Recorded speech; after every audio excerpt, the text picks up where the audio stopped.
France President Emmanuel Macron is joined by nearly 70 world leaders to commemorate the centenary of the armistice that brought World War I to an end. US President Donald Trump, German Chancellor Angela Merkel, and Russian President Vladimir Putin also in attendance. It was on this day in 1918 at 11 a.m. that the guns fell silent across the Western Front, signaling the end of the 4-year-long conflict that claimed the lives of nearly 37 million soldiers. 100 years later, world leaders gathered at the foot of the Arc de Triomphe to pay tribute to the soldiers and their families.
L'année 1918, l'une des plus meurtrières de la guerre mondiale, mobilise sur tous les fronts, sur terre, dans les airs et sur mer, des sociétés épuisées. Les soldats de tous les continents se battent et meurent par milliers. Le 11 novembre, à 11h, résonnent le clairon et les cloches qui annoncent l'armistice. Un tournant majeur vers la paix. Dans leurs carnets et leurs correspondances, les femmes et les hommes, à l'arrière comme au front, témoignent de ce jour. Adjudant Roumiguière, soldat français du 243e régiment, 7 novembre 1918. Est-ce que je rêve? Le bruit court avec persistance. Est-il vrai qu'à l'heure qu'il est, l'armistice avec l'Allemagne a été conclu. Je suis tellement content que j'ai peine à croire que cette nouvelle soit vraie. Dès que je me rends compte de mon bonheur, je pense à mon frère et à ma sœur, victimes l'un comme l'autre de la guerre. Mes yeux se brouillent. Vendredi 8 novembre. Hier, je croyais que la guerre n'était plus qu'un vieux cauchemar. Aujourd'hui, people from all different ethnic origins walking together, hand in hand, singing and cheering. 自非言语所可形容词种种。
Testimony of an American soldier, Captain Charles Normington, 127th Infantry, 32nd Division. November 11, 1918.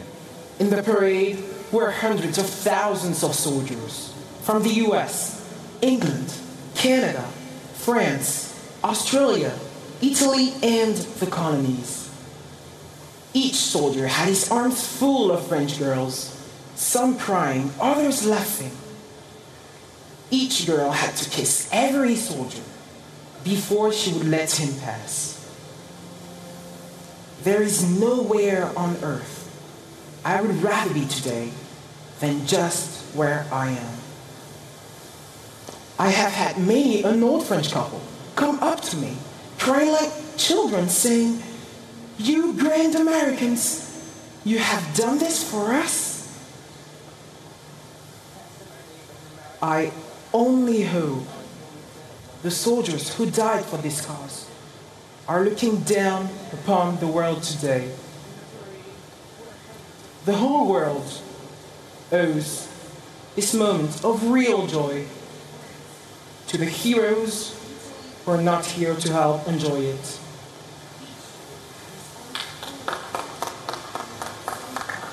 Eric Maria Remarque, deutscher Soldat. Der Krieg Mariah ist Remarque. zu Ende. In einer Stunde sollen wir abziehen. The Wir war brauchen is nie over, wieder hierher. and in 1 hour we will leave, and we will never come back again. Once we leave, it will be forever. Wir stehen beieinander This is auf an der extraordinary moment. Leichte Nebel- Standing side by side, we look ahead. Die Trichter Mist drifts along the ground, and we can clearly pick out the craters and trenches. The uniform grey landscape stretches out before us. ein schweres. These are the elements of a terrible, frightening world. Bleibt es ohne weiteres And now, wenn wir die all Füße this vorwärts setzen. will remain behind. Es It will versinkt simply, Schritt für Schritt hinter gradually uns. fade Und away in einer Stunde ist as es weg, we als wäre es nie leave. da gewesen. In 1 hour's time, everything will have disappeared, and disappeared to the extent that we will even wonder how this could have existed. How can we understand?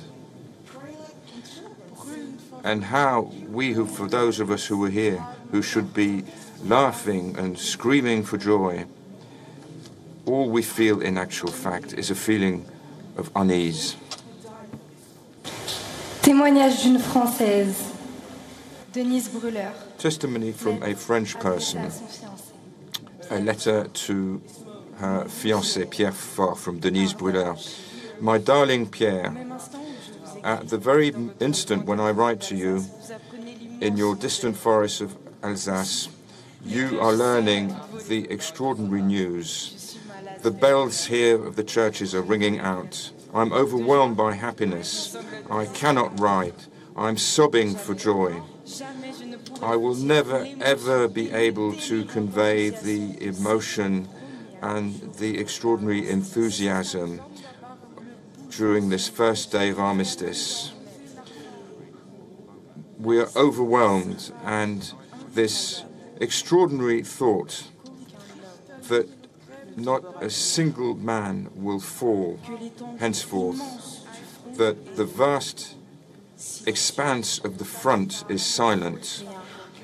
There is nothing but silence.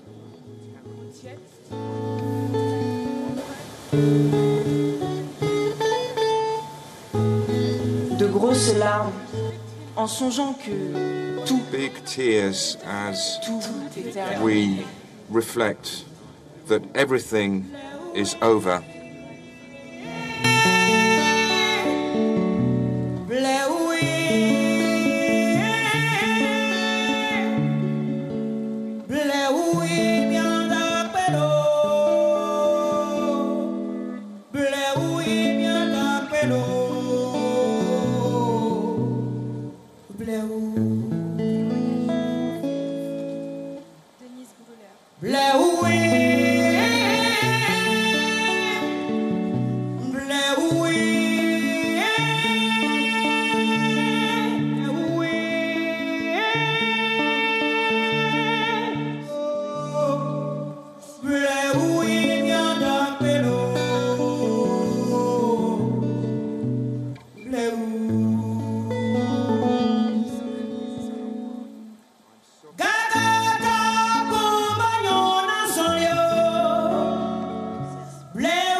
Please bear with the interpreters as we try and figure out a technical problem. We're not getting the sound.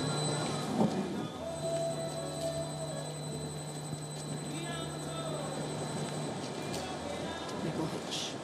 Le 7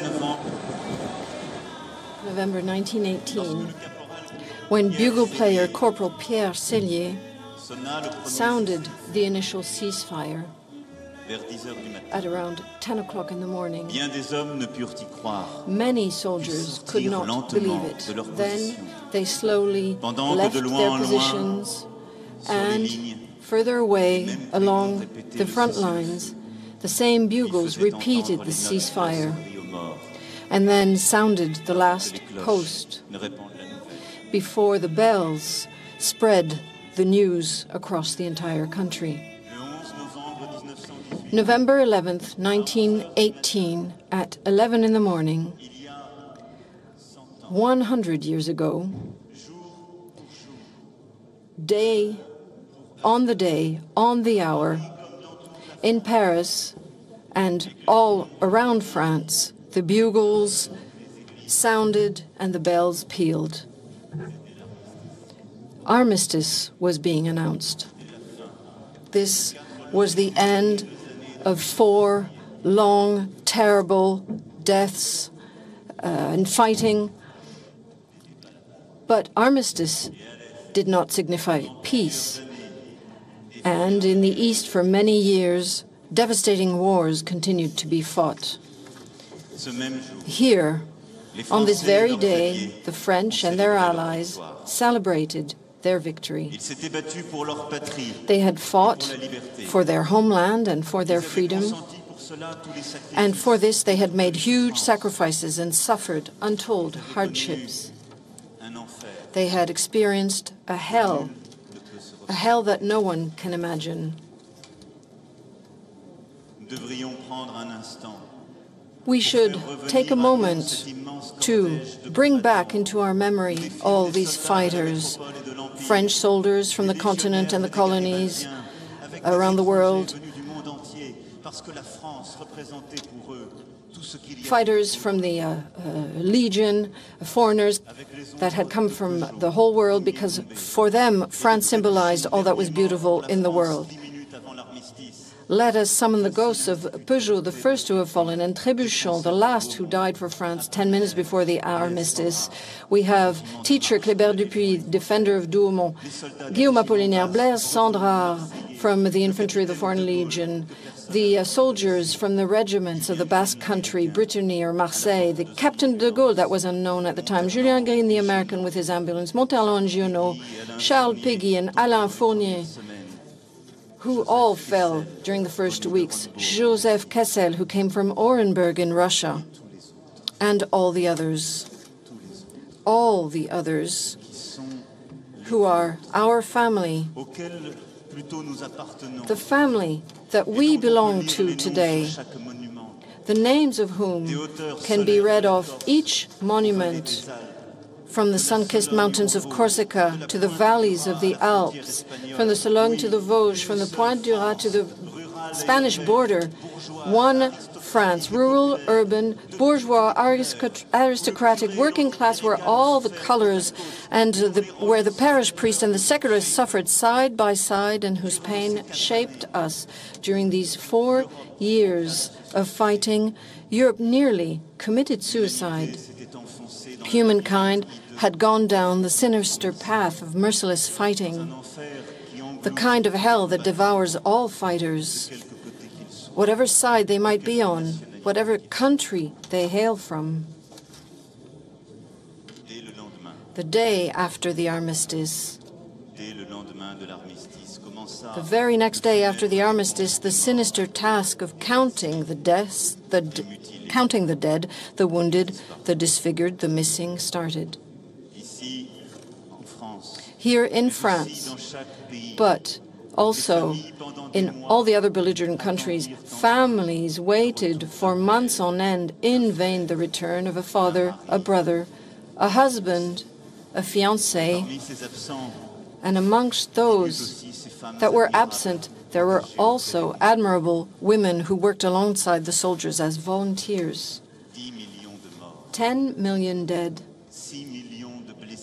6 million wounded, 3 million widows, 6 million orphans, millions of civilian victims, 1 billion shells dropped on France only. The world discovered the extent of the wounds that combatant fervor had obscured. The tears of the dying were followed by those of the survivors. Because on this very soil in France, the entire world had come to fight. Young men from French provinces, from overseas territories, young men hailing from Africa, the Pacific, the Americas, Asia, came to die far from their families in villages of which they did not even know the name.